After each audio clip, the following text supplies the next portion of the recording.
Hey pups, RP here, and this is a PokePasta that I've written myself, Curse of the WereLucario, and I hope you enjoy.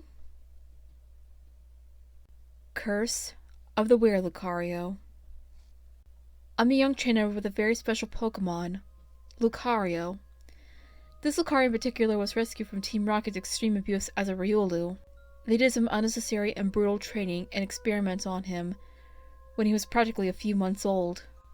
When I rescued him, and immediately rushed him to the Pokemon Center, Nurse Joy informed me that Officer Jenny found his mother's body, but his father was nowhere to be found. Seeing he had no other family to take care of him, I took the role of his caretaker and trainer. I decided to train him as a fighter when I felt like he was ready enough. Some Pokemon were like human babies and baby animals for the most part, but in this Lucario's case, he was more puppy-like than anything, still having the needs of an infant. It took us a while, but we were able to find a way around the training once he was ready. I named my little buddy Sheldon. Dorky and nerdy, I know, but he looked like a Sheldon. A few months of training later, he finally evolved. Of course it scared him at first, seeing as he's timid-natured and didn't know what happened. But it didn't take long until he realized he evolved into his next and final stage. But there's a reason why he's extremely special. He's pretty much like a puppy. He's not like a normal Lucario. He's more dog-like, and his tail's more of a wolf's, with the tail having a lighter marking at the end. And he has dog-like traits and bits and pieces to add to his personality. He's also a sweetheart. He's very protective of the baby Pokemon, always there to help others when they need it, and isn't afraid to battle Team Rocket anymore. My Sheldon is a loyal, good Lucario. But a certain incident almost made me think otherwise. It all started back in the autumn season of last year. I had planned to take a vacation to Lavender Town, since I am a fangirl of demonology and enjoy studying it. However, I'm not really a student per se. I just really enjoy learning about spirits and demons, and trying to learn and understand why they do the things they do, and how they act the way they act, and to pay my respects to the Mother Marowak that was murdered by those Arceus-forsaken rockets, as well as Sheldon's mother. It was a cool, crisp morning when I first heard about this. I woke up groggy and zombie-like, as usual, and that doesn't help the fact that I stay up super late at night to check up on and take care of the nocturnal Pokemon I captured. I usually found Sheldon at my bedside, but to my surprise, he was nowhere to be seen. I know he'll sometimes stay up as late as I do, or even longer than that, but it also was a rarity that he wasn't in my bedroom. He usually sleeps with me, as said before, but he's very, very timid, and is easily scared by anything and everything, seeing as he was scared of the dark. I always let him sleep next to me on my bed whenever he pleased.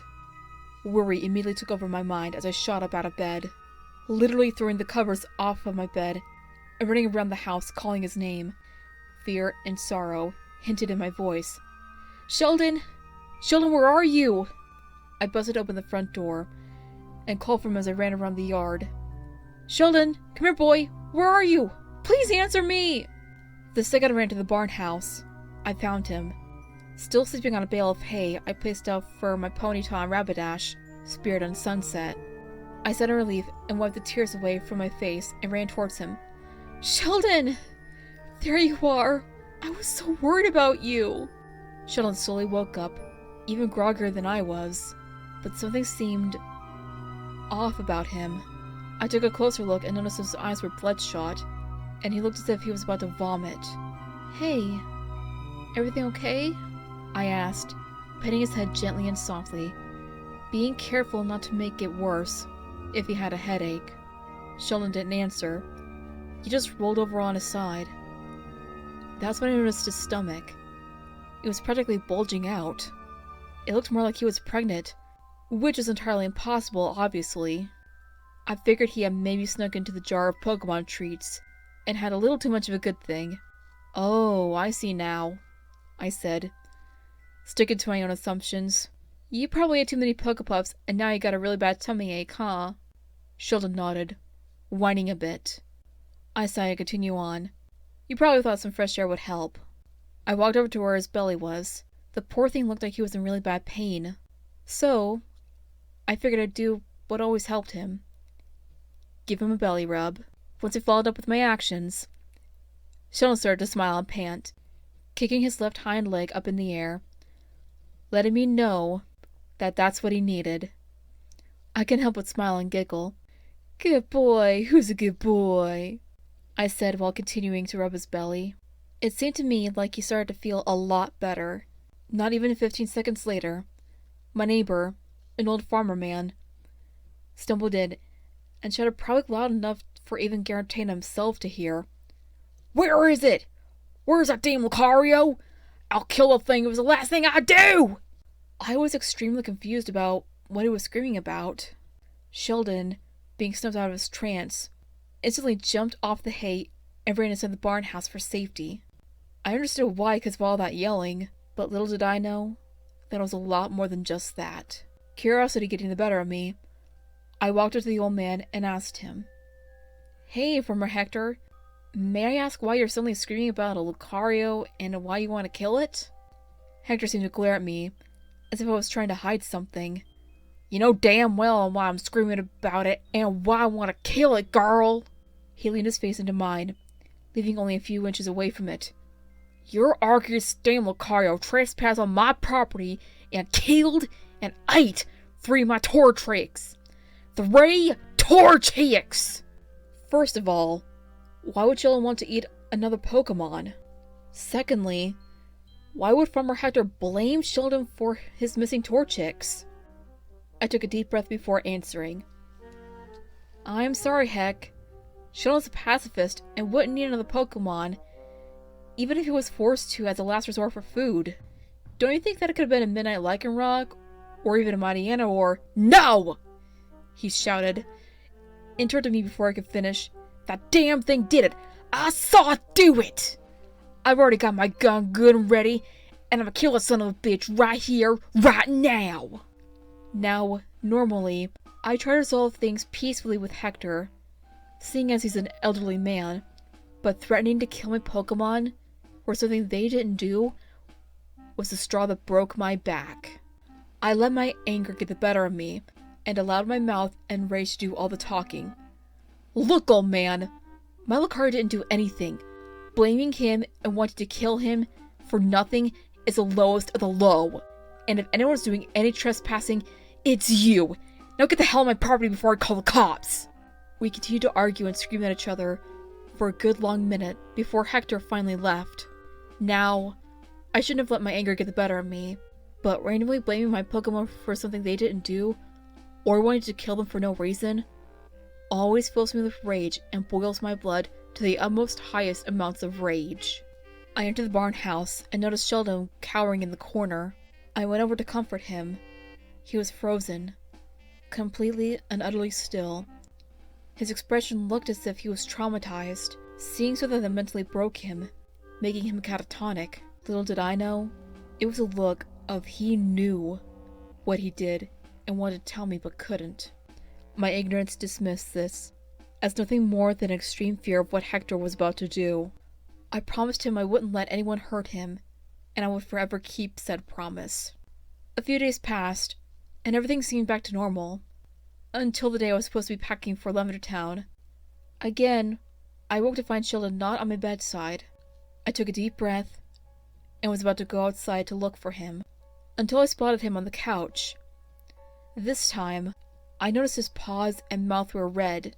Upon closer inspection, it was blood. Blood! I gasped and immediately woke him up. "Sheldon, are you okay? What happened?" Sheldon shot up awake and looked at me, scared. More scared than I ever seen him. His pupils sunk into the crimson ruby irises. He panted a bit and dared not glance at what I was talking about. He has an extreme fear of blood. He managed a small stutter, trying to explain what happened. I was attacked, so So you were trying to defend yourself?" I finished.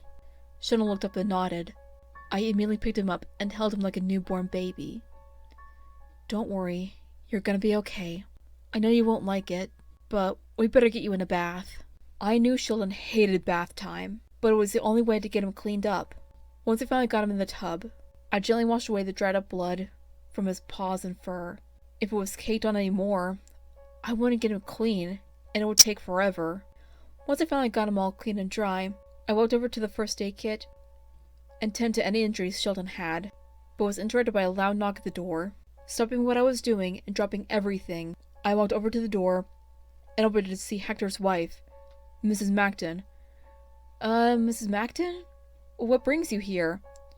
Her face filled with rage and anger. "Where is he? Where is the little devil?" "I beg your pardon?" I asked, all the more confused. "That hideous monster of yours not only killed my husband, but attacked my precious Furfrou. And you had better be able to pay for both my Furfrou's medication and medical bills, as well as my husband's funeral arrangements." This infuriated me. Why in the ever-living hell is anyone blaming my Lucario for something he didn't do? This was honestly pissing me off more than ever. "I don't know what the hell you mean by all this, but if you're gonna randomly assume Sheldon did it, You ignorant little skank!" Her yelling increased to a scream, and her rage only grew more and more. "Your mutt is going to be put down either by me or by the police. He killed my husband and harmed my precious Furfrou. That Archie's damned creature deserves to die." This only increased my rage, fury, and motherly instincts. "That is it! Do this bullcat to me again about my Lucario, I'm calling the cops and getting a damn restraining order." About an hour of arguing, she finally left once I threatened the cops once more for not only pinning the blame on my Lucario when he seemingly did nothing, but also for disturbance and trespassing on my property. I slammed the door shut and locked it. Sighing, I decided to get Sheldon's side on the matter, ignore the obvious red flags. I wanted to at least know what was going on and why everyone was doing this to him. Once I got him out of the bathroom and onto my bed, I asked him the only thing he'd have a real answer to. "Sheldon, I need to ask you something. I want you to promise me that you'll answer it as honestly as possible."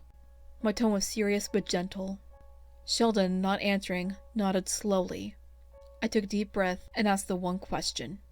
"Do you remember what happened last night and the night of Mr. Macton's chore chick's disappearing?" Sheldon cringed slightly in both confusion and fear. He gulped and managed to stutter out a few words. "I don't remember.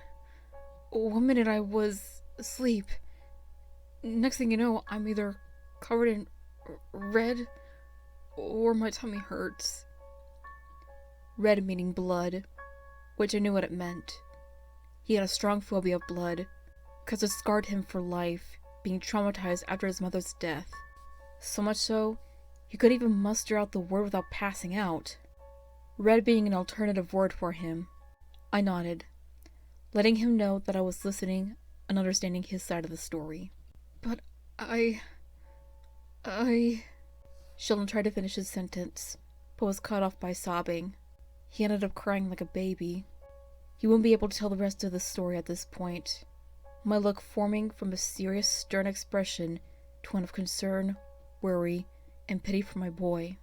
Without hesitation, I hugged him and rode his back to pacify him, shushing him every few seconds. "Shh. It's okay, Sheldon. You don't have to continue if you don't want to." My maternal voice returning whenever he was scared, sad, or needed any form of comfort. Ignoring the obvious red flags, I tried to think of other excuses or possibilities that could have happened.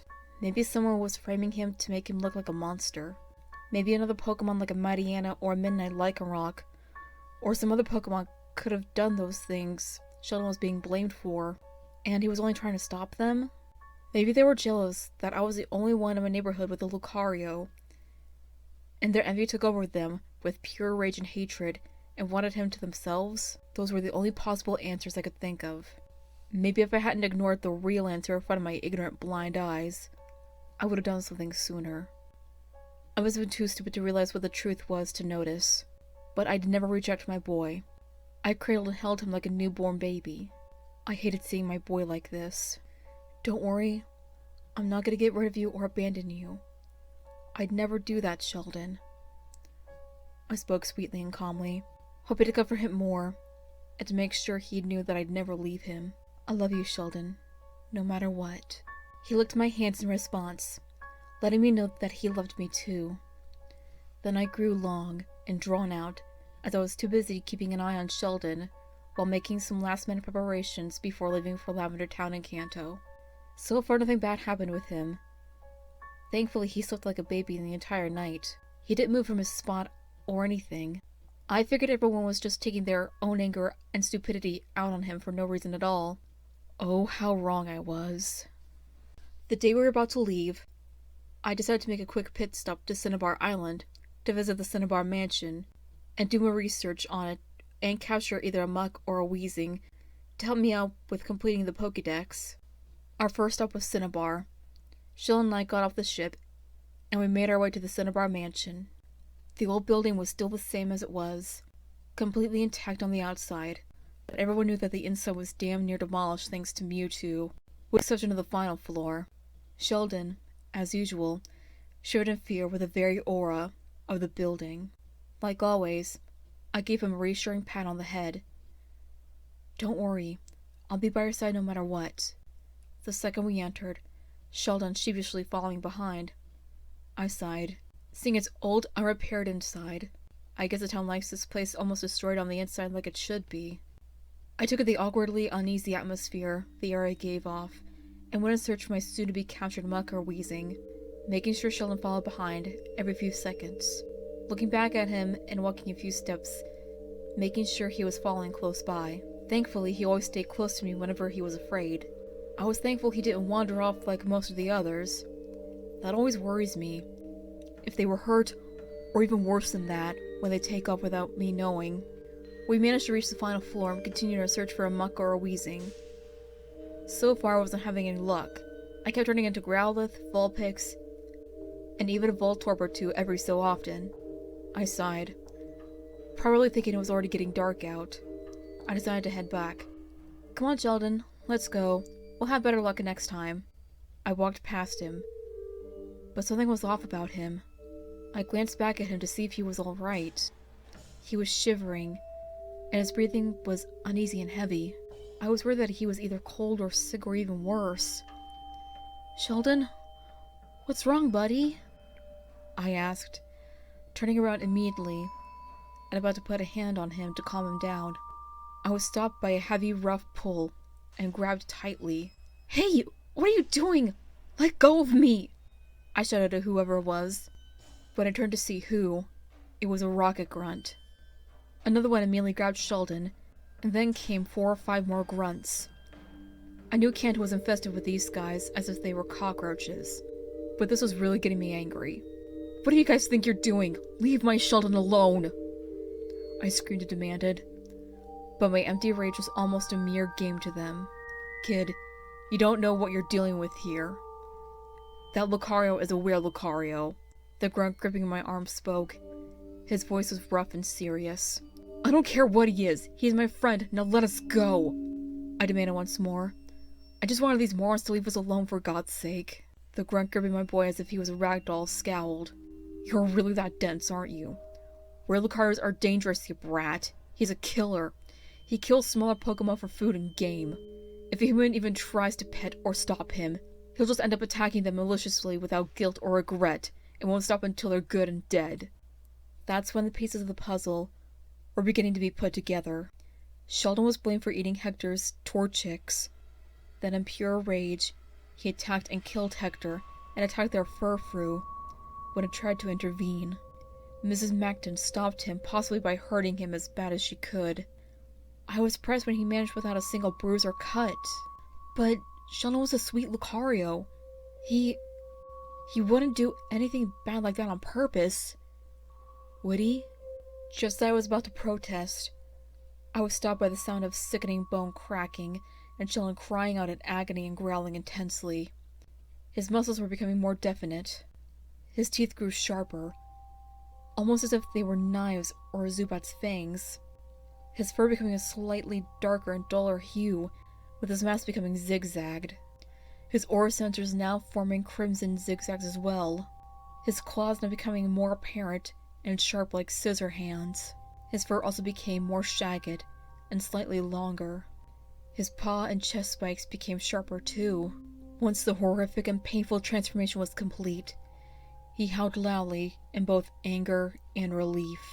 Everyone, including myself, were now afraid and felt ourselves paralyzed in both shock and fear. Was this Sheldon? My boy? My sweet, sweet boy?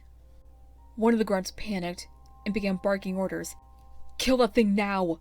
Hurry! Before it destroys the damn place and...